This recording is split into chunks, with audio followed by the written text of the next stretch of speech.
अस्सलामुअलैकुम एवरीवन, कैसे हैं आप सब। उम्मीद करती हूँ आप सब ठीक होंगे, खैरियत से होंगे। मैं भी ठीक हूँ, बोले तो ठीक हूँ। आप सबको मेरी तरफ से बहुत बहुत बहुत बहुत बहुत ईद मुबारक। आप सबको मेरी तरफ से ईद मुबारक। अल्लाह ताला आप सबको दुनिया की सारी खुशियाँ दे जो आपके हक़ में बेहतर हो, और मेरे लिए भी दुआ कीजिएगा।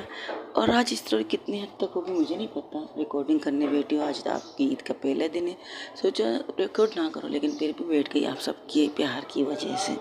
और थैंक यू सो मच मुझे ये मैसेज करने के लिए, ईद मुबारक कहने के लिए। Thank you everyone, thank you so much. चलिए चलते स्टोरी की तरफ। जहाँ से छोड़ा था वहीं से स्टार्ट करते हैं। जहाँ परिणीता को एक टास्क मिला था और जहाँ कनुष्का बिजनेस मीटिंग कर रही थी, थोड़ी देर बाद कनुष्का की बिजनेस मीटिंग ख़त्म हो जाती। तब वहाँ से दूसरे ऑफिस के बंदे निकलते और कहते हैं आई एम सॉरी, मैं अपने स्टाफ की तरफ से माफ़ी मांगती हूँ। तो वो कहता है नहीं, इस ओके, उसका काम था, उसने बोला, उसका हक था, मुझे अच्छा लगा, मुझे कुछ भी बुरा नहीं लगा। अब उसे भी पता चल जाएगा कि इमरजेंसी किसे कहते हैं। जब आपकी बीवी को आपकी ज़रूरत हो तो उसी वक्त उसके कॉल को उठा लेना चाहिए। क्या हो सकता है, इमरजेंसी हो, कोई प्रॉब्लम हो, कोई चीज़ का मसला हो। वैसे तो फ़ोन नहीं करती ना हमारी वाइफ है, सिर्फ मैसेज करती कि हम लोग ठीक हैं, घर पहुंच गए। ये जब कॉल करें तो उन्हें कहा पहली फुर्सत में कॉल उठा देना चाहिए। हो सकता है आपकी ज़रूरत हो उन्हें। ये देखकर वो आदमी हैरानी से उनकी तरफ देखता है।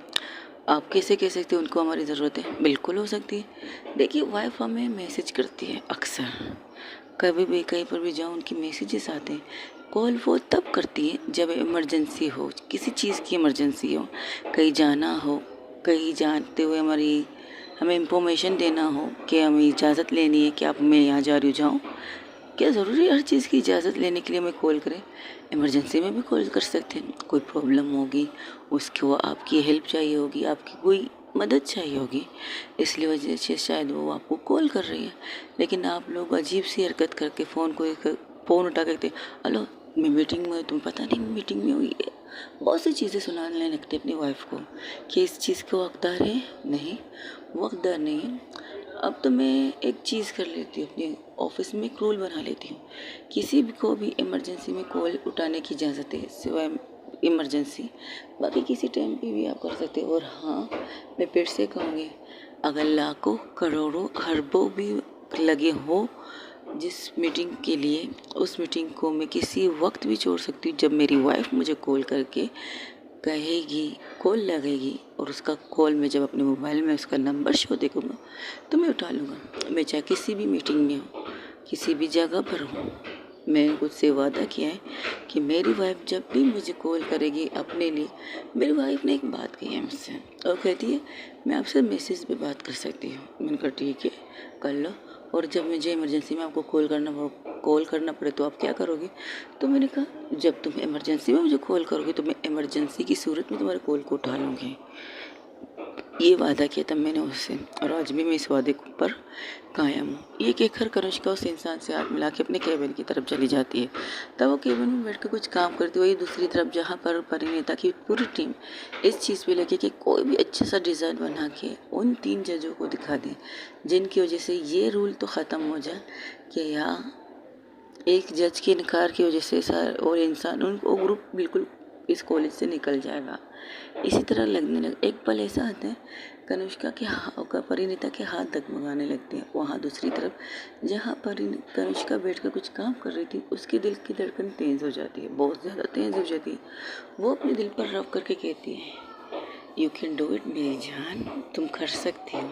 इस तरह परेशान होके घबरा के कोई फ़ायदा नहीं मिलता। कर सकती हो, मुझे अपनी जान पर भरोसा है, बेतहाशा भरोसा। क्या तुम वहाँ परेशानी में हो? यहाँ मेरे दिल को एहसास हो चुका है कि तुम परेशान हो, तुम घबरा रही हो, तुम कुछ और है। तो उसी वक्त को परिणीता को कॉल लगाते हैं। परिणीता उस काम वहाँ पर काम में इस कदर व्यस्त थी तो वो फ़ोन को देखकर भी उठा नहीं पाती, और फिर से फ़ोन लगाती। तब वहाँ से एक जज कहता है लगता है किसी को बहुत ज़्यादा इमरजेंसी है, आपको कॉल करी तो उठा लीजिए, हम 5 मिनट का ब्रेक देते हैं आप सबको। और सब लोग उनकी कंडीशन भी देख चुके, क्योंकि भाई आसान चीज़ तो नहीं दी है ना, उन्होंने एक टास्क दिया है। उस टास्क में सारे स्टूडेंटों का भविष्य कह सकते हो वो दाव पे लगा है। तो कुछ तो घबराना, कुछ तो होता रहता है, दिल की धड़कन तेज़ होना, हाथों का घबराना। तब सब लोग एक साथ परिणीता की तरफ देखते, तुम्हें क्या हुआ, तुम ठीक हो? पता नहीं कैसे बट थोड़ी सी घबराहट हो रही थी और तुम्हारे हाथ भी काँप रहे हैं। काजल इशारा करती है मोबाइल की तरफ, तो मोबाइल को देखकर फ़ोन उठा के कहती हेलो। घबराने से अगर कुछ होता तो मैं भी घबरा लेती, अगर मेरे हाथ काँपने से कुछ होता तो मैं भी अपने हाथों को कँपा देती, क्योंकि मुझे पता है ना मैं घबराने की मेरी वजह से कुछ हो सकता है, ना मेरे हाथों के कँपकपाती से कुछ हो सकता है। जो कुछ हो सकता है कंट्रोल करके मुझे वो करना चाहिए, मेरा काम, जिस काम की जिम्मेदारी मैंने ली है ना वो काम मुझे करना चाहिए पूरी फोकस लिए। थोड़ी देर से मुश्किल बहुत आएंगी, घबराओगी तुम बहुत, तुम्हारा हाथ इस तरह काँपेंगे जिस तरह से कभी ज़िंदगी में काँपी ना हो, तुम्हारी नज़रें थोड़ी सी नमी पंती आ जाएगी। लेकिन एक चीज़ याद रखना, कनिष्का मेरा अपनी वाइफ के साथ हमेशा रहेगी, चाहे जिस भी सिचुएशन में तुम रहो, जिस भी परेशानी में तुम रहो, जिस भी कंडीशन में तुम रहो, आई प्रॉमिस कनिष्का मेरा तुम्हारे साथ खड़ी रहेगी। ये छोटा सा इम्तिहान है, हाँ मैं कह सकती हूँ छोटा सा इम्तिहान है, लेकिन तुम्हारे लिए बहुत बड़ा इम्तिहान है, बहुत ज़्यादा बड़ा इम्तिहान है। तुम वहाँ घबरा रहे हो, यहाँ पर दिल की धड़कन मेरी तेज हो चुकी है ये कहने के लिए कि आपकी परिणीता घबरा रही है, डर रही है। तो मैंने अपने दिल से कहा मेरी परिणीता डरती भी नहीं, घबराती भी नहीं। हाँ एक मोमेंट ऐसा आ जाता है कि इंसान घबरा जाता है, इंसान थोड़ा सा नहीं बहुत ज़्यादा कह सकती हूँ मेरी जान, क्योंकि तुम्हारी लाइफ का बहुत इम्पोर्टेंट दिन है आज। आई नो मैं तुम्हारे साथ होना चाहती हूँ क्योंकि वहाँ पर इजाज़त है मेरे आने की, लेकिन तुमसे जो वादा किया ना उस वादे की कसम, जब तक तुम नहीं चाहोगे मैं तुम्हारे कॉलेज के अंदर कभी कदम नहीं रखूँगी। ये वादा किया है मैंने, और अपने नाम का इस्तेमाल करने तुम्हें नहीं दूँगी। ये भी वादा किया है मैंने, दुनिया की नज़र में तुम कनिष्का मेरा की बीवी हो, लेकिन कनिष्का मेरा की बीवी की तस्वीर किसी ने नहीं देखी है। तो टेंशन ना लो मेरी जान, यू आर डू इट, तुम कर सकती हो, तुम 100% कर सकती हो, मुझे तुम पर भरोसा है। इतना याद रखो कदम कदम पर मैं तुम्हारे साथ हूँ। अभी थोड़ी देर पहले बैठी थी, मीटिंग ख़त्म करके बैठी थी, जैसे चेयर पे बैठी थी कुछ काम कर रही थी, अचानक मेरे दिल की धड़कन तेज़ हो गई। मेरे दिल में कहा कि मेरी मिसेस परेशान है, मेरी मिसेस को कोई प्रॉब्लम है, तो मैंने उसी वक्त कॉल लगा दिया तुम्हें। आई नो तुम्हारे क्लास के टाइम पर लगाया है, बट क्या करूं, मुझे अपनी बीवी को परेशान होते हुए नहीं देखना था, घबराते हुए नहीं देखना था, इसलिए मैंने उसे कॉल किया और मैंने कॉल सही टाइम पर किया है। बस इतना कहना चाहती हूँ, अपनी आंखें बंद रखो और याद रखो अपने उस सपने को जो तुम जीना चाहती हो, और याद रखो उस प्यारी भाई को जो तुम्हारी खुशी में खुश होने वाला है। याद रखो तुम अपने मॉम डैड को जो तुम्हें एक टाइम पर वो चीज़ बनते हुए देखना चाहती थी, जो तुम्हारी ख्वाहिश, तुम्हारी जुनून, तुम्हारी ज़िंदगी थी। तुम्हारे मॉम डैड को तो पता था ना कि तुम क्या बनने वाली थी, लेकिन तुम बन नहीं पाए। अब वो मौका मिला है तुम्हें, तो उस मौके का पूरी तरह से फ़ायदा उठाओ। घबराओ मत, अपने हाथों की कपकपाती बंद कर दो, जो तुम्हारे हाथ काँप रहे हैं ना उसे बंद कर दो, अपनी आंखें बंद करो और उन लोगों का नाम लो जिनसे तुम सबसे ज़्यादा प्यार करती हो। आई नो मैं तीसरे नंबर पर आती हूँ, मुझे कोई प्रॉब्लम नहीं। फर्स्ट तुम्हारे मॉम डैड और तुम्हारे भाई, सेकंड तुम्हारे फ्रेंड, थर्ड में तुम्हारी लाइफ पार्टनर, मुझे कोई प्रॉब्लम नहीं। मैं अगर बिजनेस में नंबर 1 हो ना, तो मैं पार्टनर अगर थर्ड भी हो जाऊँ तो मुझे कोई प्रॉब्लम नहीं, लेकिन जो मोहब्बत मेरी मोहब्बत मुझसे करती है ना उससे मैं बहुत खुश हूँ। तो इसलिए आंखें बंद करके उनका नाम लो, फिर देखना तुम किस तरह से अपने काम में कामयाब होती हो। अब हाँ मैं फ़ोन रख रही हूँ, आई लव यू सो मच। तुम कर सकती हो, जो तुमने स्टार्ट किया है वो तुम कर सकती हो, मुझे तुम पर पूरी तरह से यकीन है, पूरी तरह से। अपना बेस्ट से बेस्ट दो, तुम्हारी खुशी वाला चेहरा मैं देखना चाहती हूँ, तुम्हारा मायूस चेहरा नहीं देखना मुझे। तुम जो काम ख़त्म करो ना तो कहा यस हम कर चुके, क्योंकि अकेले तुम तो नहीं हो, पूरा टीम है तुम्हारे साथ, तुम्हें अकेले तुम्हें क्रेडिट नहीं दे सकती मेरी जान, इसलिए सबकी मेहनत लगी है। तो सबके साथ तुम ये कहते हो पाओ कि हाँ हमने कर दिखाया, हमने कर दिखाया। ये सुनना चाहती हूँ तुम्हारे मुँह से। बाकी तो सब ठीक है, खैर है, सब चलता है। ऐसे बिज़नेस हो ना, पता है बिज़नेस में बहुत सी लॉसेस होते हैं, हाँ होते हैं, लेकिन अब तुम जहाँ पर हो ना वहाँ पर लॉस की ज़रूरत नहीं है। तुम्हारे एक लॉस से तुम्हें बहुत से नुकसान हो सकते हैं, इसलिए अपने इस लॉस को छोड़ दो और अपने आँख को बंद करके अपने दिल में इतना कह दो, हाँ मैं कर सकती हूँ, उन लोगों के लिए कर सकती हूँ जो मुझ पर भरोसा करते हैं, जो सबसे ज़्यादा मुझसे प्यार करते हैं, उनके लिए कर सकती हूँ। तो ऑल द बेस्ट मेरी जान, आई लव यू सो मच। ये कहकर वो फ़ोन बंद करती है। परिणीता कुछ कहती नहीं है। परिणीता अपनी आंखें बंद करके सिर्फ इतना कहती, I love you too Kanishka, कर सकती हूँ तुम्हारे लिए कर सकती हूँ। ये कहकर वो फिर से ब्रेक को ख़त्म होने से पहले वो आके अपना काम स्टार्ट कर देती। जिस जुनून जिस शौक़ से वो करना स्टार्ट करती है, वहाँ पर जितने लोग थे सब कंफ्यूज, सब हैरान थे। जो लड़की अभी थोड़ी देर पहले घबरा रही थी, उसके हाथ काँप रहे थे, कुछ परेशान सी लग रही थी, लेकिन एक कॉल की वजह से, एक 5 मिनट वाले कॉल की वजह से वो इस कदर जोश में आ गई। किसका कॉल हो सकता है, सब लोग यही सोचने लगे। लेकिन वो किसी चीज़ की परवाह ना कर अपनी टीम को कहती है, तुम ये करो, तुम वो करो, तुम वो करो। और सब लोग अपने अपने दिमाग के जरिए एक चीज़ बनाने की ट्राई करते हैं, और एक खूबसूरत सी डिज़ाइन होना चाहिए जिसे सब पसंद कर सके, जो दारोमदार उनके टिकने और ना टिकने की वजह बनेगी। तो इस तरह करते करते तकरीबन 2 घंटे ऊपर हो चुके थे। अब वो लोग मशीन के ऊपर बैठ चुके थे, मशीन में बैठ कर वो अपना काम स्टार्ट कर चुके थे। कुछ सिलाई वगैरह भी तो करनी पड़ती है ना दोस्तों। तो वो लोग क्या करते हैं, काजल को मशीन में बिठा देते और 3 लोग एक साथ खड़े होकर काजल को समझा रहे थे तुम्हें क्या करना है क्या नहीं करना।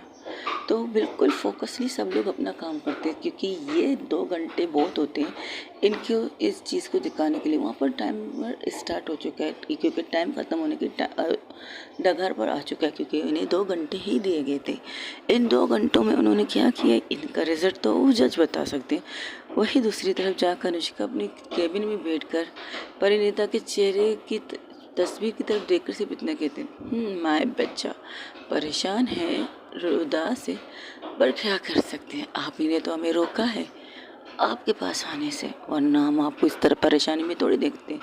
हम उसी वक्त भाग के आपके पास आ जाते, मेरी जाने मन, मेरी जाने तमन्ना। तब वहाँ पर समंता की एंट्री होती, समंता नॉक करती है और उसके साथ होती है अंजलि। अंजलि आके कहती गुड मॉर्निंग बॉस। तो अंजलि की तरफ देख कर कहती गुड मॉर्निंग, आ गए तुम लोग?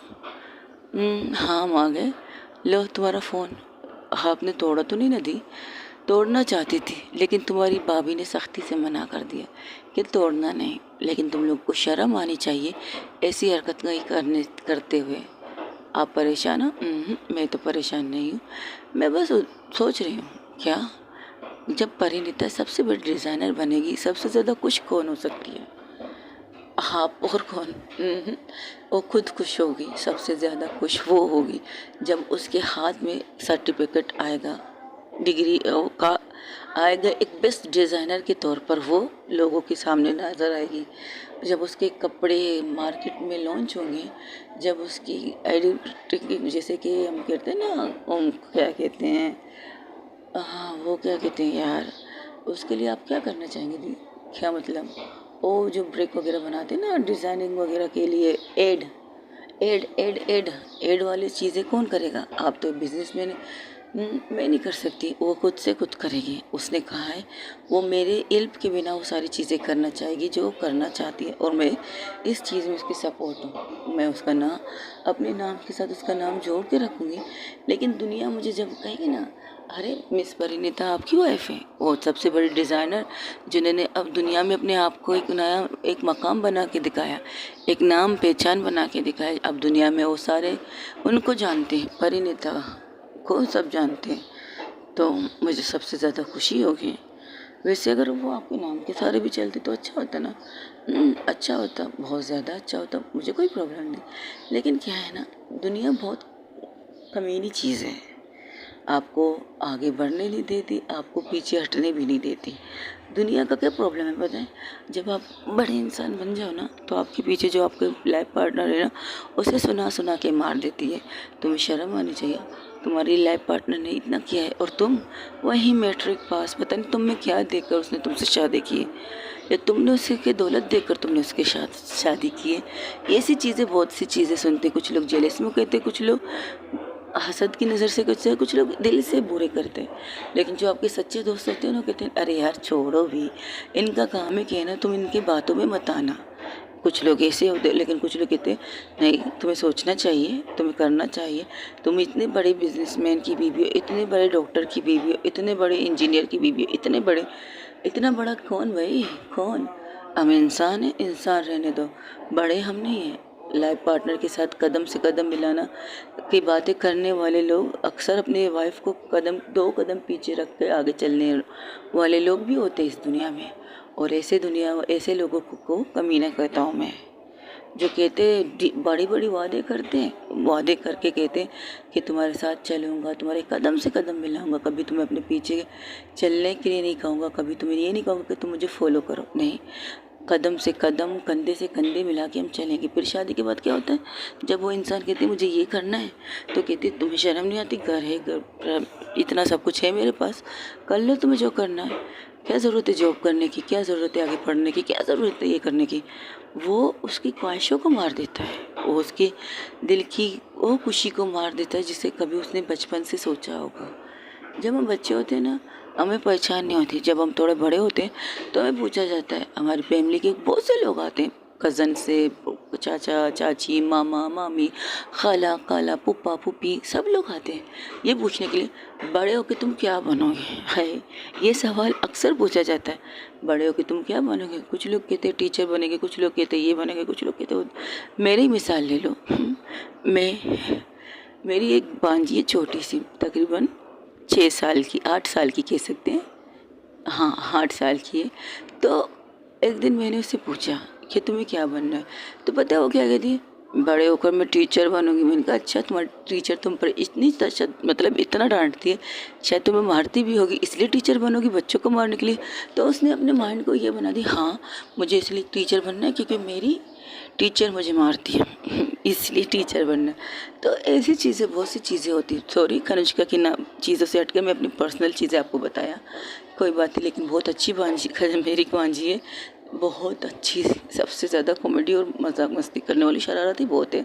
लेकिन जब इसने ये कहा मैंने तो ज़ोर से हंसना स्टार्ट कर दिया। भाई वाह, ये इसलिए बनना चाहती है क्योंकि इसकी टीचर से मारती है। अगर कभी शूज़ सही ना हो, कभी बालों में रुबीन ना हो, कभी कुछ हो, कभी कुछ, बच्चों के अलग अलग शरारतें होते हैं जिनकी वजह से उन्हें डांट भी पड़ती है, मार भी पड़ती है। लेकिन मेरी भांजी ने पूरी तरह से माइंड बना दिया, दिमाग बना दिया मुझे टीचर बनना है। तो आई एम सॉरी, पर्सनल था, चलो कोई बात नहीं। तो कनिष्का कहना स्टार्ट कर देती है, कनिष्का जो कह रही थी वो फिर से बोलना स्टार्ट कर देती है। तो कहती है जब हम बच्चे बड़े होते हैं, थोड़ा बड़ा होते हैं, हम एक चीज़ पर टिकते नहीं हैं, हम एक चीज़ पर नहीं टिकते। अगर आज मुझे काला ने ये पूछा मुझे क्या बनना है, तो मैं कह दूँगी मुझे डॉक्टर बनना है। फिर कल को पापा मुझे पूछेंगे मुझे क्या बनना है, तो मैं कहूँगी मुझे ये बनना है। लेकिन बनेंगे हम वो जो हमारी फैमिली चाहती है। अगर हमारा पर्सनल बिजनेस है, हम अपने बिजनेस पर फोकस करेंगे, तो हमारे डैड कहेंगे बिजनेस करो, तुम हमारे खानदान के वारिस हो, ये नाम बना दो। लड़के तो वारिस ही बन जाते हैं अपने फैमिली के, अपने मॉम डैड के वारिस। मतलब उनके बाद, उनके डेथ के बाद या उनकी ज़िंदगी में उनकी कंपनी को अगर कोई टेक ओवर कर सकता है वो लड़का। भाई लड़के क्यों भी मौका दे दीजिए, लड़कियाँ भी कुछ कर लेंगी। लेकिन नहीं, लड़कियाँ तो पराये धन होती है, लड़कियों को शादी करके जाना है, तो क्यों अपनी बेटियों पर इतनी बड़ी जिम्मेदारी दूँ, हमारी कंपनी को संभाल लेगी। लेकिन कुछ लड़के ऐसे होते हैं जो कहते हैं हमें बिजनेस में इंटरेस्ट नहीं है डैड, हमें अपनी लाइफ जीने दीजिए। करते करते जब हम मैट्रिक में आते तब हमें पता चलता है, मैट्रिक जब हमारी कंप्लीट होती है तब हमें पता चलता है हम फोकसली कौन सा काम कर सकते हैं, फोकसली। तो ये बात है। और उसने बचपन से ये सपना देखा है कि उसे क्या बनना है। बचपन और बचपन, जब जब उससे कोई सवाल पूछता होगा तो उसने यही कहा होगा परिणीता ने, I am world the best designer. जब मैंने प्रेम से ये बात की तो हमारी दी को क्या बनना है, तो प्रेम ने कहा जब से मैंने होश संभाला है, जैसे कि बातें समझने लगा हूँ, सबकी बातें समझने लगा हूँ, तो सबके मुँह से सिर्फ इतना निकला था, तुम्हारी बहन तो बचपन से ये कहती है उसे डिज़ाइनर बनना है। बाद से मॉम डैड के जाने के बाद सब कुछ उसने मुझे बताया, एवरीथिंग। हमारे अपनों ने हमारी मदद नहीं की। जो लोग हमारे मॉम डैड के होते हुए हमारे पास आते थे, हमारे लिए चीज़ें लाते थे, किताबें लाते थे, खाने पीने की चीज़ें लाते थे, पैसे देकर जाते थे, वो लोगों ने आना जाना बंद कर लिया। 1 साल तक तो सही चल रहा था, लेकिन ऐसे 1 साल बाद तो कहते हैं ना महंगाई बढ़ चुकी है, अब किसी और के बच्चे को कैसे अफोर्ड कर सकते हैं। हमारे खुद के बच्चे हैं, उनकी मुस्तकबिल है, उनकी पढ़ाई है, ये सोचने वाली लोग होते हैं। और ये झूठ नहीं है, ये सच है, बिल्कुल सच है। अब मैं वो कनुष्का मेरा परिणीता को वो बनाना चाहती हूँ जो उसका ख्वाब है, जो उसने बचपन से देखा है। हम जब तक 3 साल के होते हमसे पूछा जाता है मैं क्या बनना है, क्या बनना है, क्या बनना है, हम अलग अलग चीज़ों का नाम ले लेते हैं, टीचर, डॉक्टर, फौजी, पायलट, पता नहीं क्या क्या।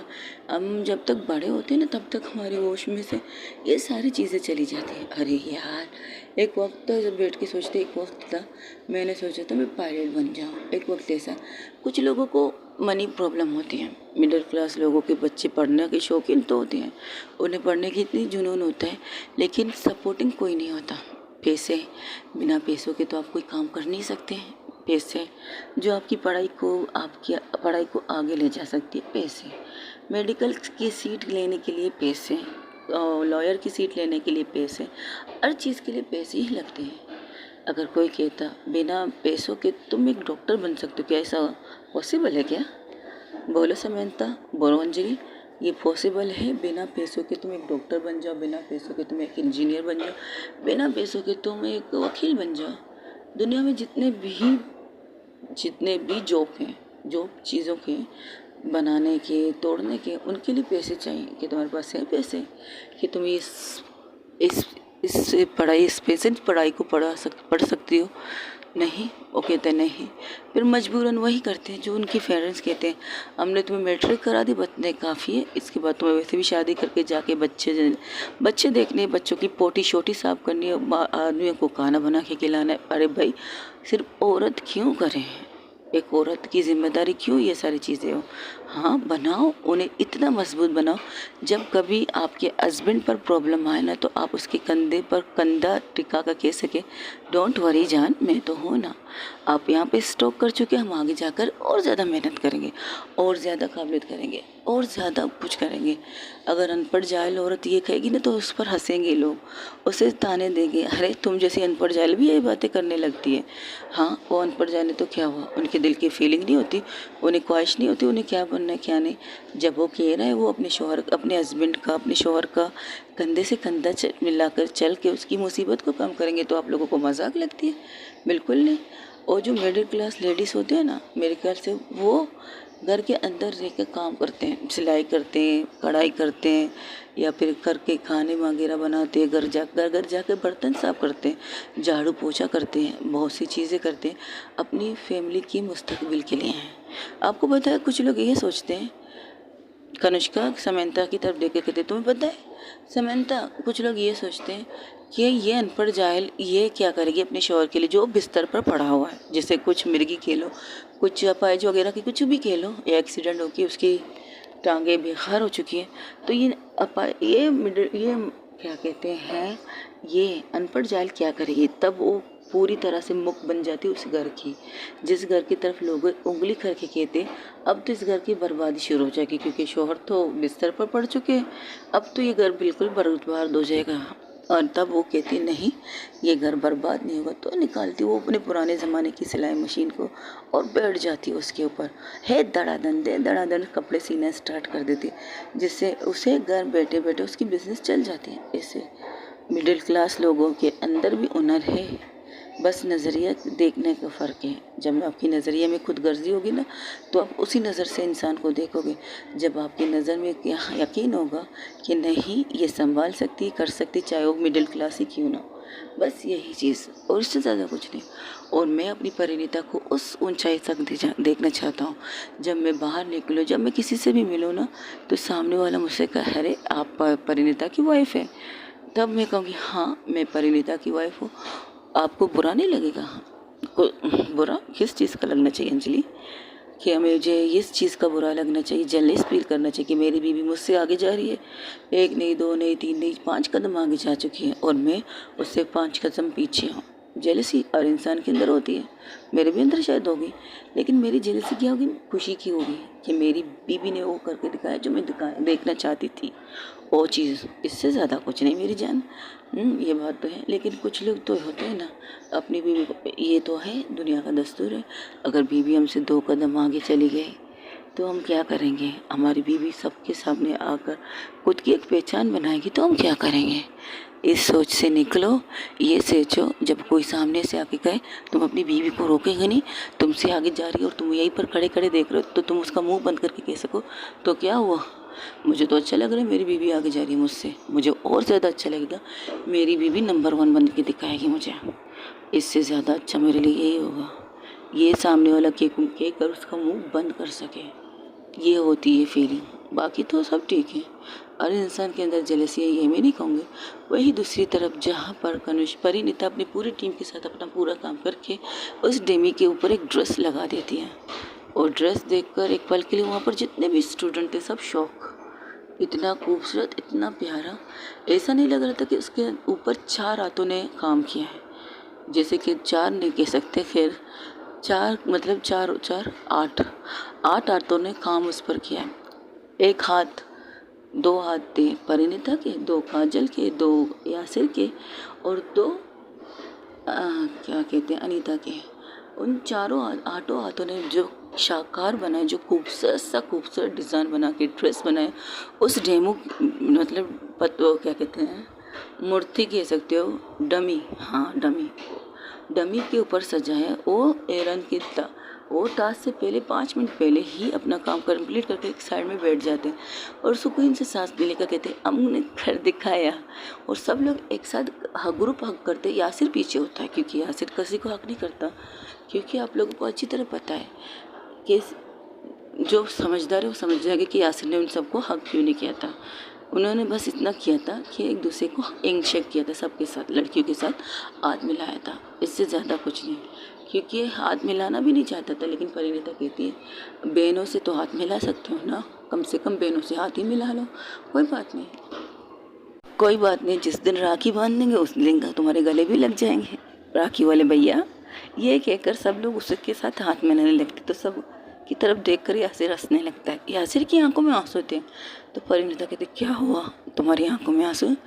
यार फर्स्ट टाइम मुझे आज पता चला कि मेरे अंदर क्या टैलेंट है।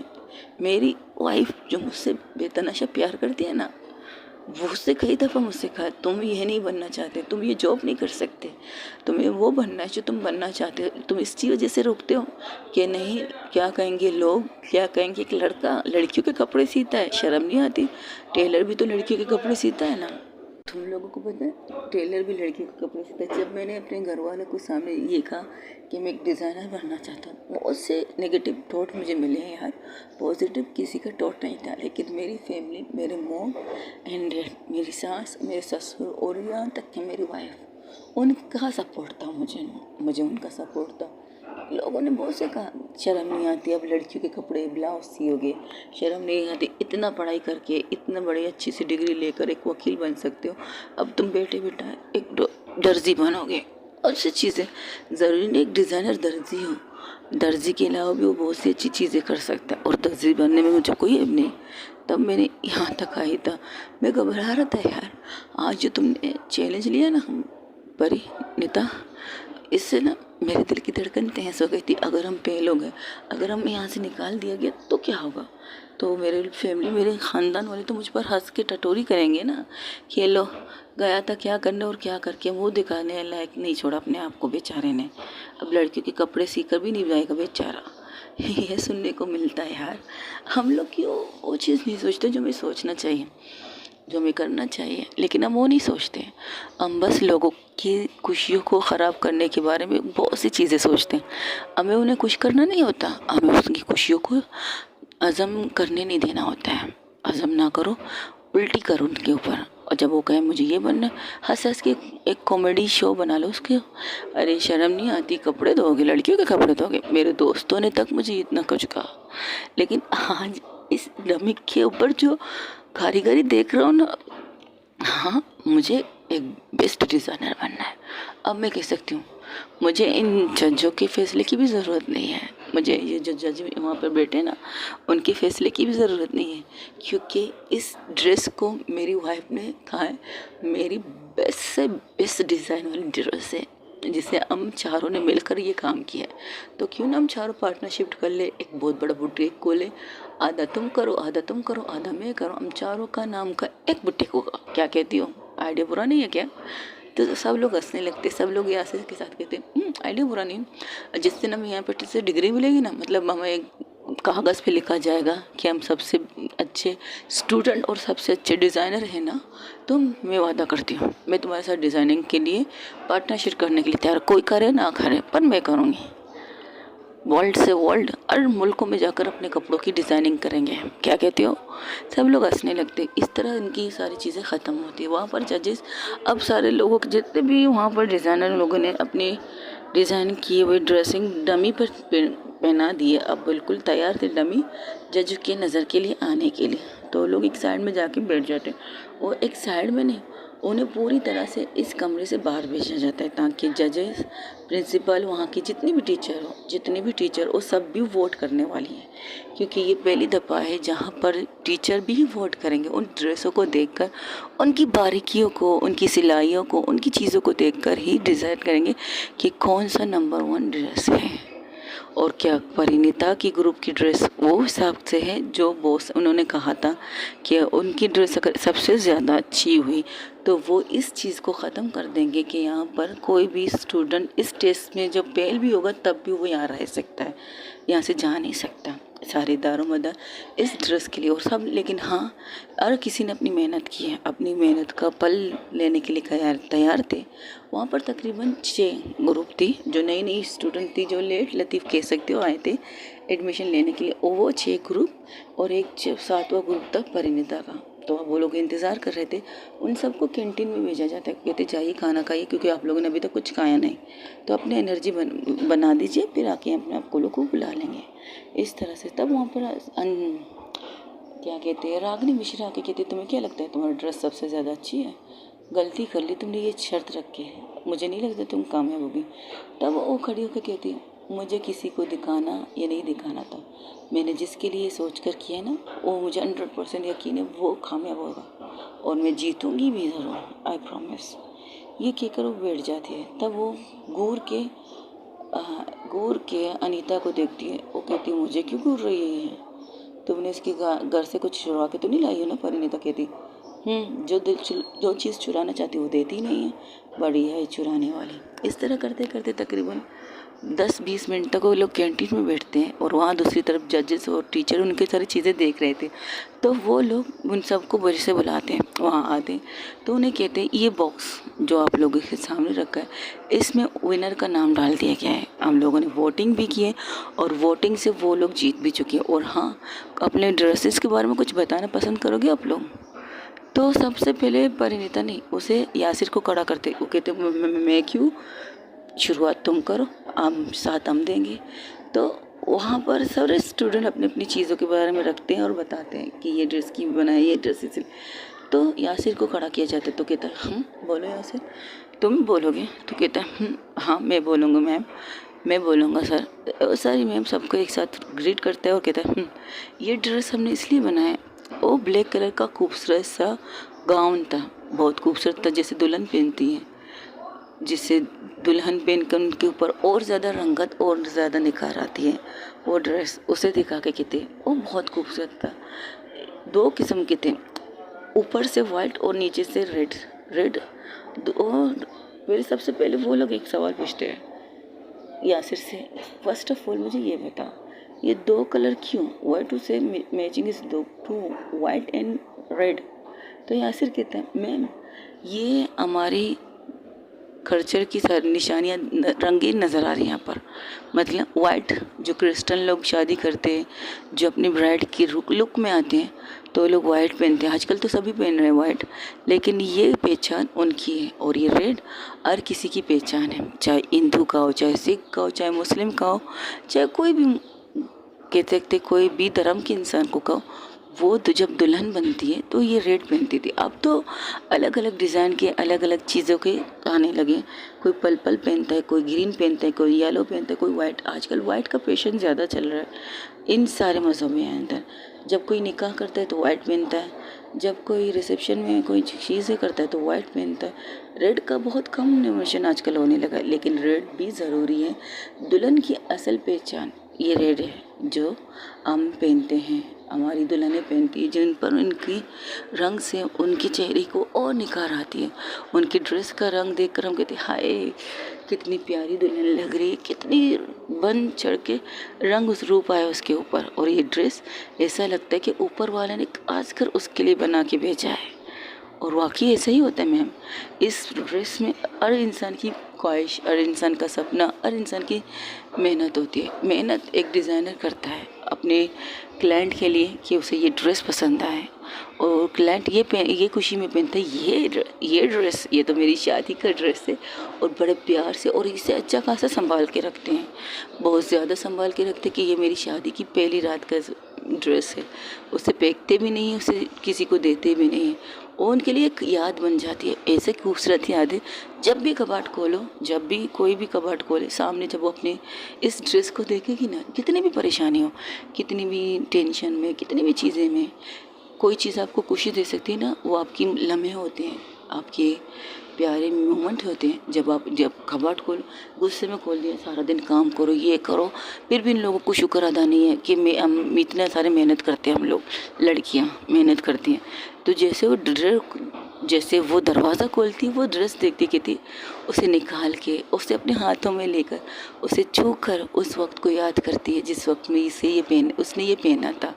चाहे 80 साल की उम्र में कहो, चाहे 90 साल की उम्र में कहो, चाहे 50 साल की उम्र में कहो, चाहे टाटी है कितने भी एजेस में क्यों ना हो, लेकिन ये ड्रेस जब आप निकालोगे कबाड़ से ना, तो आपके चेहरे पर ऑटोमेटिकली वो खुशी आ जाती है, वो स्माइल आ जाती है जिसके बारे में आप सोचते हो। तो ये शादी वाली ब्राइड वाला कपड़े हमने बनाए, ये हर इंसान की ज़रूरत होती है। एक लड़की की तो बहुत खूबसूरती से उनकी ज़िंदगी होती है ड्रेस। बहुत खुशी होकर जब ये ड्रेस लेके जाते बाज़ार में, हाय ये वाला नहीं, ये वाला नहीं, ये वाला नहीं, जब एक रंग उनकी आंखों से लेकर उनके दिल तक जाती है ना, वो उस कलर को लेकर दुल्हन बनते हैं, उस कलर को लेकर। और ये वो कलर होती है लाइट रेड, वाइट।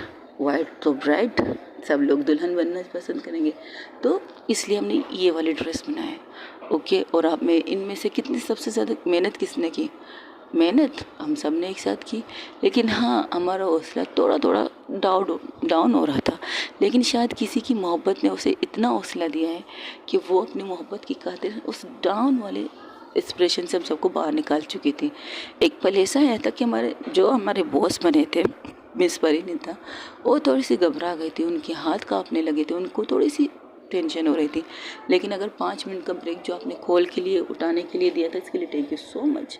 आपका दिल से शुक्र अदा करते हैं कि आपने वो कॉल उठाने की इजाज़त दी थी, इसलिए हमारा काम बन गया, वरना हम तो पूरी तरह फेल हो जाते।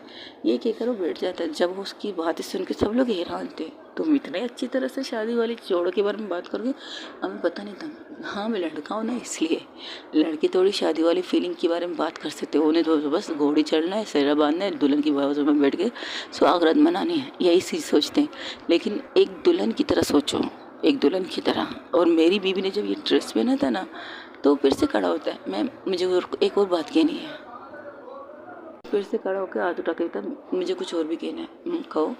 मैं जब ये रेड वाली ड्रेस मेरी वाइफ ने पहनकर जब मेरे पास बैठी थी, मेरे कमरे में, मेरे बेडरूम में, मेरे बेड के ऊपर, तो सब से पता है मुझसे सिर्फ इतना कहा था, ये ड्रेस मैंने पहनी है, इसी ड्रेस में मुझे रुखसत करना।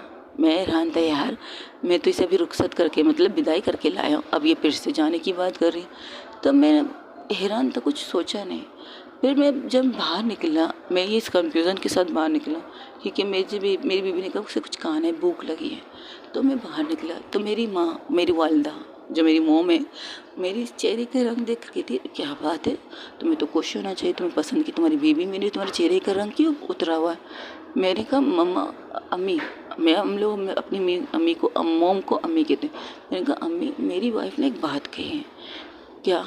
तो जब मैंने वो बात कही ना मेरी मोम के सामने, तो उनकी आंखों में आंसू आने लग गए। मैंने कहा ये क्या बात हुई? तुम्हें पता है ये सपना मैंने भी देखा था, मैंने भी कहा था जब मैं जाऊँ अपनी इस दुल्हन रूप की चली, दुल्हन की तरह चल जाऊँ, तो मैं हैरान था। हमारे यहाँ मुस्लिम है भाई, कफन में जाते ही ये क्या दुल्हन वाली रेड रेड पहन के जाने वाली की बात कर रहे हैं। मेरे माइंड उस तरफ नहीं था। तब मेरी माँ ने कहा देखो बेटा, जब हम शादी करके आते हैं ना, तो कुछ लोग ज़िद में कहते हैं कि तुम जा रही हो, तुम मर के उस घर से निकलना। लेकिन जब कोई खुशी से कहे, प्यार से कहे कि मैं आई तुम्हारे नाम की दुल्हन बन के और जाऊँगी तुम्हारे नाम की दुल्हन बन के, और रेड कलर के कपड़े को नहीं कह रही थी, वो तुम्हें ये बता रही थी आज जो ये कपड़े तुमने पहना है ना, कल तक भी पहना ना, जब आखिर रस्में होंगी उसे उतार दिया जाएगा, उस ड्रेस को एक साइड में रख दिया जाएगा और पहना दिए जाएंगे हमें वाइट कलर की कफन। इस तरह होता है।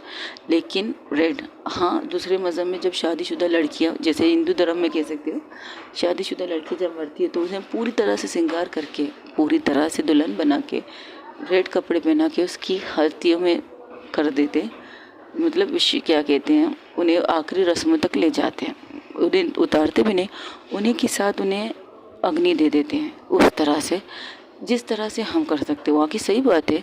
कोई भी मज़हब हो चाहेगा तो यही कि आए हैं तुम्हारे नाम के साथ, जाएंगे भी तुम्हारे नाम के साथ। जब हम आए थे बिनते थे, और जब हम जाएंगे जोजा होंगे, मतलब वाइफ होंगे।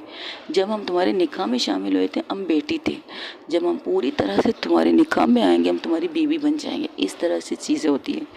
तो यही कहती हूँ, इस ड्रेस में फीलिंग, मोहब्बत, दर्द सब कुछ मिलेगा आपको इस ड्रेस के अंदर। खुशियाँ भी मिलेंगी, गम भी मिलेंगी। सबसे ज़्यादा खुशी की इस बात की कि आपने उस इंसान से शादी की है जिससे आप पसंद करते हो। दर्द उस चीज़ का मिलेगा कि ना चाहते हुए भी आपने इस इंसान को, इस इंसान के लिए दुल्हन बनी हो। ये चीज़ होगा, बाकी इससे ज़्यादा कुछ नहीं। ये कहकर वो बैठ जाता है तो सब लोग ज़ोर ज़ोर से तालियां बजाने लगते। वो पूरा हॉल जो वहाँ पर उनके डिज़ाइन के कपड़े रखे थे, सब लोग उन कपड़ों को देख रहे थे। हाँ, लड़कियाँ बहुत गौर से देख रही थी।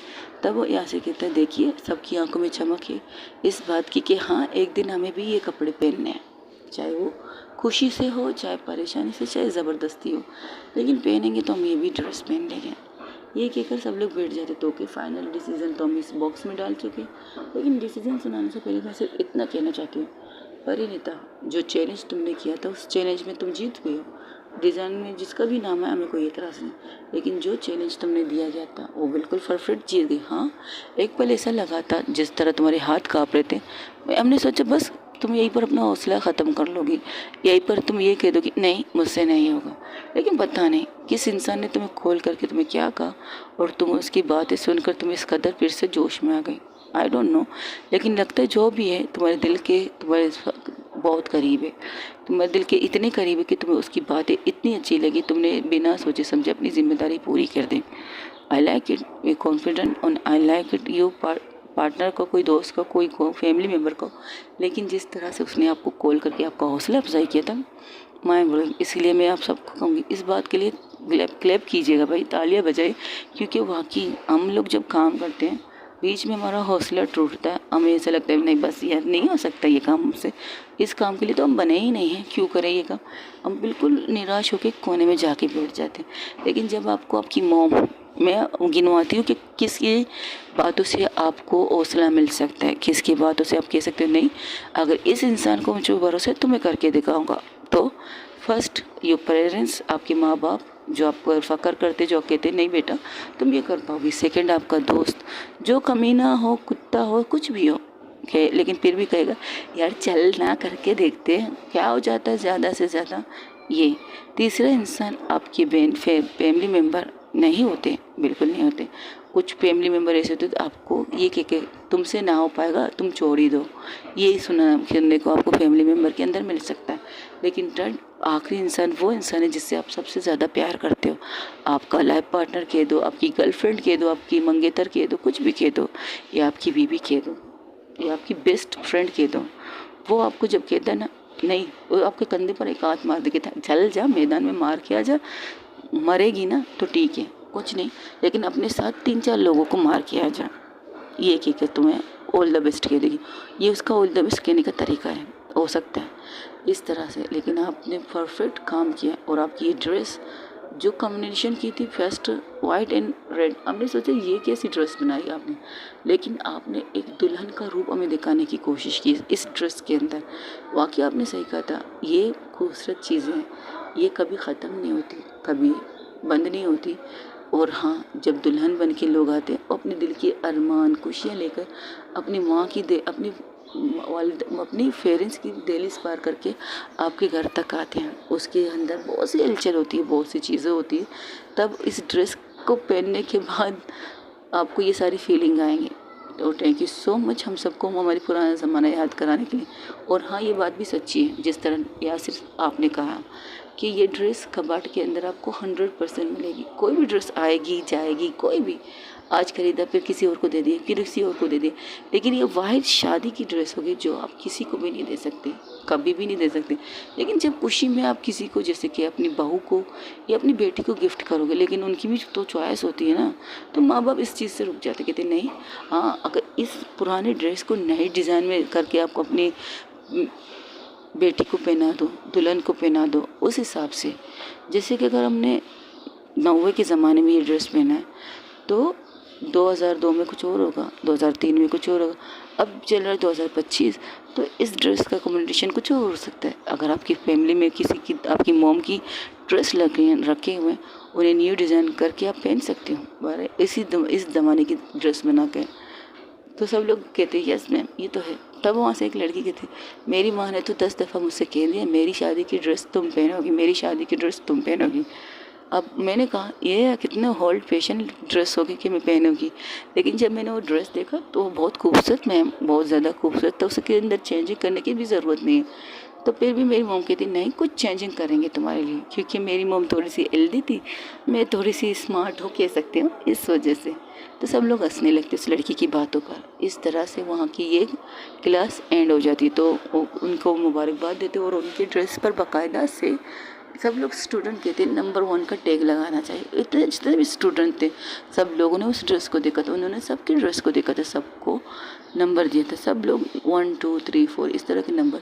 लेकिन सबके मुंह में सिर्फ एक ही बात है, वहाँ पर जो डिज़ाइनर जो कर भी रहे थे वो भी कहते नंबर 1 का टैग इस ड्रेस के ऊपर लगा दिया जाए और इस ड्रेस को पूरी तरह से इस तरह डिज़ाइन करके बाहर के मुल्कों, मतलब बाहर भेजा जाए जहाँ पर एक ड्रेस कंपटीशन चल रही है, इस ड्रेस को भेजना चाहिए। ये कहा था उन्होंने, सब लोग बहुत खुश थे। और तब उनमें से वो बॉक्स खुलता और उस विनर का नाम आना उसके था, और विनर के तौर पर भी परिणीता की टीम जीत जाती, और जिस तरह वो जीते सब लोग बहुत ज़्यादा खुश होते, बहुत ज़्यादा। फिर से एक दूसरे को हक करके कहते हम जीत गए, हम जीत गए, हम जीत गए। यासिर कहता है यार मुझे मेरी बीवी मिस कर रहा हूँ, मैं अपनी बीवी को मिस कर रहा हूँ। तब उसके पीछे से आवाज़ आती है अच्छा आप मुझे मिस कर रहे हो, तो मैं भी तो आपको मिस कर रही हूँ। तो पीछे पलट के देखती है और उसकी देखने का नज़रिया तो हैरान हो जाता है, क्योंकि उसकी वाइफ ने, कह सकते हो उसकी वाइफ ने वो मुस्लिम ड्रेस पहन कर आई थी, रेड कलर की दुल्हन वाली। तो कहती वाह तो कैसा है, तो वहाँ पर वो ड्रेस पहन के आ गई थी। तब वहाँ से एक टीचर आके उसको गौर से देखती, कहती दुल्हन बन के आई हूँ, ये ड्रेस भी मेरे अभी ने मुझे लिए पसंद किया था, एक एक चीज़ का दर्जी को कहकर खुद से वहाँ खड़े होकर ये ड्रेस मेरे लिए बनाया था। तो सब लोग उसकी तस्वीरें लेने लगते क्योंकि बहुत खूबसूरत ड्रेस थी, मुस्लिम ड्रेस जो होते हैं वैसी ड्रेस थी, बिल्कुल दुल्हन की तरह, नाक में नथनी, सर पे पंजे, हाथों में घड़ी, ड्रेस, चूड़ियाँ, एवरीथिंग। वो लखनऊ स्टाइल ड्रेस थी, लखनऊ स्टाइल कह सकते, दुल्हन लखनऊ वाली होगी तो लखनऊ स्टाइल ड्रेस थी और बहुत ज़्यादा खूबसूरत लग रही थी, क्योंकि लड़की लखनऊ की थी, वो लखनऊ में पढ़ते थे लेकिन बहुत खूबसूरत लग रहे थे। अब आप लोग ये मत पूछिएगा लखनऊ में पढ़ते यासिर को कैसे मिली, लंबी स्टोरी, इनकी लव स्टोरी नहीं चल रही है ना, इनकी लव स्टोरी चलेगी आप कहेंगे नहीं आप सिर्फ इनकी लव स्टोरी, लेकिन हाँ उनकी वाइफ यासिर की वाइफ लखनऊ थी, तो लखनऊ दुल्हन बन के आई थी और जो तारीफ अपने हस्बैंड की कर रही थी। सब लोग शौक थे और यासिर की तरफ देख रहे थे कि वहाँ की डिज़ाइनर अगर वो पहले से बन जाता तो सबसे खूबसूरत डिज़ाइनर होता। तब वो टीचर आके कहते मिस्टर यासिर इस वक्त तो आप एक बुटीक खोल के बैठ जाते, इस तरह की अगर आप पहले से कर लेते। तो कहते बस लोगों की बातों में और मेरी बेवकूफ़ी में। तो इसके वाइफ कहते मेरे हस्बैंड थोड़े से बेवकूफ़ हैं। ये कहकर उनको साइड से करके कहते देखा मैंने कहा था ना आप कर लोगे, क्या बात है, सबने कहा था एक दूसरे को कर लोगे, एक मैं ही रह गया था कवारा जो किसी ने नहीं कहा मैं कर सकता हूँ। अगर किसी ने कहा नहीं लेकिन किसी ने ये मुझे ज़रूर कहा हमसे ना हो पाएगा। हाँ लोगों को तोड़ने की आदत है और कुछ लोगों को जोड़ने की आदत है। चलो कोई बात नहीं, तुम तीनों के पार्टनरों ने तुम लोगों को किया ही बहुत है। अरे क्या हुआ, अगर उसने मुंह से नहीं कहा कि तुम नहीं कर सकती, आंखों से तो कह रही है तुम कर सकते हो, तुम कर सकते हो। जब जब तुम्हारा हौसला टूट रहा था और तुम्हारी तरफ गौर से देख रही थी, एक नज़र तुम उसे देख लेते ना तो यकीन है तुम्हें यकीन हो जाता कि तुम कर सकते हो। परिणीता कहती अच्छा, बहुत अच्छी कोशिश है मुझे क्याली पुलाव बनाने के लिए देने के लिए, थैंक यू सो मच। मैं बट क्याली पुलाव नहीं बना सकती ना। अब ये तुम्हारा मानना है और कुछ नहीं। देखो पीछे उसके चेहरे पर स्माइल बता रही कि वो कितनी कोशिश से तुम लोगों ने ये काम किया है, हमने ये काम किया है। अच्छा अगर मैं पलट के देख लिया ना तो सीरियस हो जाएगी, तो अच्छा खुश रहने दें, हम यहाँ पर खुश होते। तो परिणीता क्या करती है, अपने मोबाइल को निकाल के कुछ करने लगती, तब वो उसकी तरफ देख कहती लो देखो। वो देखती है उसके चेहरे पर ये बड़ी स्माइल, ज़िंदगी में पहली बार देखा, इस कोने में खड़ी होकर ये हंस रही है, स्माइल कर रही है और तुम्हारी खुशी में खुश हो रही। हाँ मैं पलट के देख लूँ तो गायब हो जाएगी। हाँ ये भी ठीक है, चलो कुछ होने दो। ये कहकर सब लोग हंसने लगते, तो कहते हैं पार्टी पार्टी पार्टी। वहाँ पर जितने स्टूडेंट थे सब कहते पार्टी पार्टी। तब वहाँ से सब ये तीनों कहते ए हेलो, हम चारों अभी तक खंगले हैं, जिस दिन हमारा सबसे बड़ा बुटीक खुलेगा ना तो सब स्टूडेंट को हम पार्टी देंगे। तब परिणीता कहती नहीं ऐसी कोई बात नहीं, कैंटीन जाइए, आप लोगों को ड्रिंक और सैंडविच मिल सकता है, हमारी बचत में जो होगा हम देंगे आपको। तो कहती क्या seriously, cold drink and sandwich, चलो एक चॉकलेट भी ले लो मुँह मीठा करने के लिए। तो सब लोग खुशी खुशी कैंटीन की तरफ चले जाते हैं। वहाँ पर कैंटीन में जाकर परिणीता भी कह रही थी इनका जितना भी बिल बनेगा हमें दे दो, हम चारों पे करेंगे, ये हम सबकी तरफ से पार्टी है, स्टूडेंट जितने भी हमारे स्टूडेंट क्लास के उनके लिए। तो टीचर कहते हमने क्या कसूर किया, तो टीचरों की तरफ देख कर कहते आप लोग भी लीजिए, अगर हमें पिज़्ज़ा मिले तो बहुत अच्छा नहीं होगा, तो ठीक है हम पिज़्ज़ा ही खा लेते। ये कहकर वो पिज़्ज़ा का भी आर्डर दे देती, तो लोग आके अपनी टेबल पर बैठते। हाँ यार कम से कम आर्डर देने से पहले पूछ तो लेती है हम कितने देंगे कितने नहीं देंगे, तुम लोग बात करो मैं आती हूँ। ये कहकर वो दूसरी तरफ जाती है। कनिष्का अपनी बीवी की तस्वीर देखकर चेहरे पर स्माइल थी। तब उसे कॉल आता है परिणीता का कॉल को जैसे देखते वहाँ पर समंता अंजलि अब भी बैठे थे। जिस तरह अपने चेहरे की अपनी बहन की तरफ देख रही थी अंजलि, तो कहती क्या बात है, इतना यकीन है इन्हें खुद अपनी वाइफ पर कि वो करके दिखाएंगे, और दुआ करूँगी इनकी यकीन कभी टूटे नहीं। तब वहाँ पर परिणीता की कॉल आती, तो जैसे देखती वीडियो कॉल, तो कहती है क्या बात है, और वीडियो कॉल लेकर एक सब कर लेती। तो देखती है परिणीता के चेहरे पर थोड़ी सी मायूसी थी, लेकिन उसकी आंखों की चमक, कहते ना चेहरा जितना भी छुपा ले, चेहरा छुपाने के नंबर 1 इंस्पिरेशन हमें आते हैं, लेकिन आँख सच बोल देती है। तो कनिष्का सिर्फ इतना कहते हैं कंग्रेचुलेशन एंड सेलिब्रेशन, मुझे पार्टी चाहिए। हम हारने की पार्टी दें आपको। हाँ कह सकते हो, अगर तुम वीडियो कॉल ना करती, तुम्हारी आवाज़ सुन लेती तो मुझे पता चलता कि हाँ वाकई कुछ तो दाल में गड़बड़ है। लेकिन आपकी आंखों की चमक, आपकी जो चमक आंखों में दिख रही है ना मुझे, वो सबसे खूबसूरत है, सबसे नंबर 1 है। ये उस चमक को बरकरार रखने के लिए कह सकती कि तुम जीत चुकी हो। ओके गाइज, आज के लिए इतने हो सके तो मेरे चैनल को लाइक शेयर कमेंट सब्सक्राइब ज़रूर कीजिएगा। और हाँ, ईद मुबारक, दिल से, दिल की गहराइयों से आप अपने प्यारों के साथ ईद मनाइएगा। जितने भी लोग हैं, जितने भी जो मुझे सुन रहे हैं, उन सबको थैंक यू सो मच मेरे पोस्ट पर मैसेज करने के लिए, ईद मुबारक दिल से कहने के लिए। अपना ढेर सारा ख्याल रखिएगा। मैं बिल्कुल ठीक हूँ। थैंक यू सो मच मेरी स्टोरी को पसंद करने के लिए। अपना बहुत ज़्यादा ख्याल रखिएगा। Thank you everyone, I love you so much. I love you माई पूरी फैमिली, यूट्यूब फैमिली जो मेरी बन चुकी है। आई love you so much my friend, I love you so much my sisters, I love you. जो मुझे बहन कहते उनके लिए आई लव यू, जो मुझे सिस्टर दोस्त कहते उनके भी आई लव यू। ओए बस इन दोनों चीज़ों पर अटके रहो। हाँ, दीदी और दोस्त, गर्लफ्रेंड बनाने की सोचना मत बॉस, गर्लफ्रेंड नहीं बन सकती किसी की। हाँ, दिल से दोस्ती करूँगी आप लोगों के साथ। अपना ढेर सारा ख्याल रखिएगा। अल्लाह हाफिज़। और हाँ, दुआओं में याद रखिएगा। आई love you so much my family, thank you so much. और हाँ, गोश्त वगैरह खाने में ज़्यादा तेज़ी मत दिखाइएगा। दांतों का प्लस अपने पेट का ख्याल रखिएगा, क्योंकि खुशी खुशी में तो हम लोग खा लेते हैं, खुशी खुशी में हम लोग खा लेते हैं। टिक्के खाओ, बोटी खाओ, क्या कुछ खाए, नारी खाओ, गोश्त को तलते खाते हैं, सीख कबाब कह सकते हो, कुछ भी कह सकते हो, लेकिन ज़रा एहतियात से। दांतों को भी जवाब देना पड़ता है, पेट को भी जवाब देना पड़ता है। और अपना ढेर सारा ख्याल रखिएगा। मेरी तरफ से आप लोगों को ईद मुबारक हो। अल्लाह हाफिज़। दुआओं में कमेंट्स करके ज़रूर बताइएगा आपको मेरी स्टोरी कैसी लग रही है। और हाँ, सब्सक्राइबर रुक चुके हैं, चलो कोई बात नहीं। अपना ढेर सारा ख्याल रखिएगा। कोशिश कर रही हूँ स्टोरी सुनाने की और आप लोगों को पसंद आए इसके लिए भी थैंक यू सो मच। अल्लाह हाफिज़। आई लव यू एवरीवन।